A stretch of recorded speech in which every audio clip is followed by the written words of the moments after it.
नमस्कार मित्रांनो, पावसासंदर्भात महत्त्वाची बातमी. मराठवाडा, सोलापूर, लातूर, बीड, परभणी आणि जालना यासारख्या जिल्ह्यांमध्ये अतिमुसळधार पावसाची शक्यता आहे.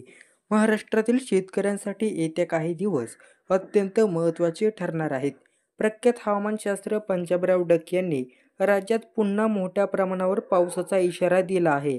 सध्या राज्यात चालू असलेल्या पावसाळी सत्रात 2 ते 3 दिवस पाऊस सुरू राहणार आहे. पण 26 सप्टेंबरपासून एक नवीन पावसाळी प्रणाली राज्यात प्रवेश करेल, ज्यामुळे मुसळधार पावसाचा जोर अधिक वाढण्याची शक्यता आहे.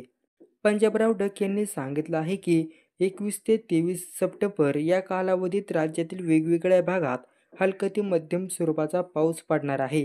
विशेषतः मराठवाडा आणि पश्चिम महाराष्ट्रामध्ये या काळात पावसाचा परिणाम अधिक स्पष्ट जाणवेल.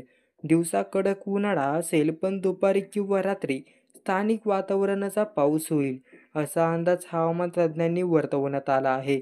25 आणि 26 सप्टेंबर दरम्यान पावसाचा जोर कमी होऊ शकतो, पण त्यानंतरनं 26 सप्टेंबरपासून राज्यात एक मोठा आणि तीव्र पावसाळी सत्राची सुरुवात होईल. हा पाऊस पूर्व विदर्भात पहिल्यांदा दिसणार आहे आणि नंतरनं 27 सप्टेंबरपर्यंत मराठवाडा आणि पश्चिम महाराष्ट्रात पसरला जाईल.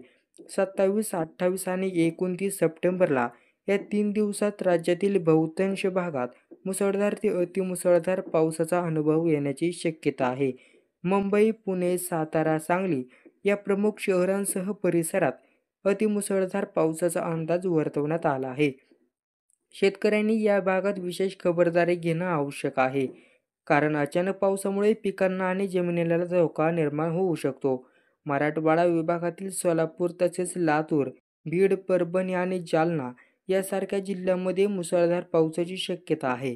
विदर्भातही मोठ्या पावसाचा इशारा दिला आहे. पूर्व आणि पश्चिम विदर्भात 26 ते 28 सप्टेंबर दरम्यान मुसळधार पाऊस पडण्याची शक्यता आहे.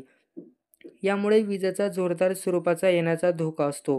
त्यामुळे शेतकऱ्यांनी आपल्या पाळीव जनावरांची विशेष काळजी घेणं महत्त्वाचं आहे. कोकण किनारपट्टीवर विशेषतः मुंबईसह संपूर्ण भागात अतिमुसळधार पावसाचा इशारा आहे. त्यामुळे सखल भागामध्ये पाणी साचण्याची शक्यता आहे.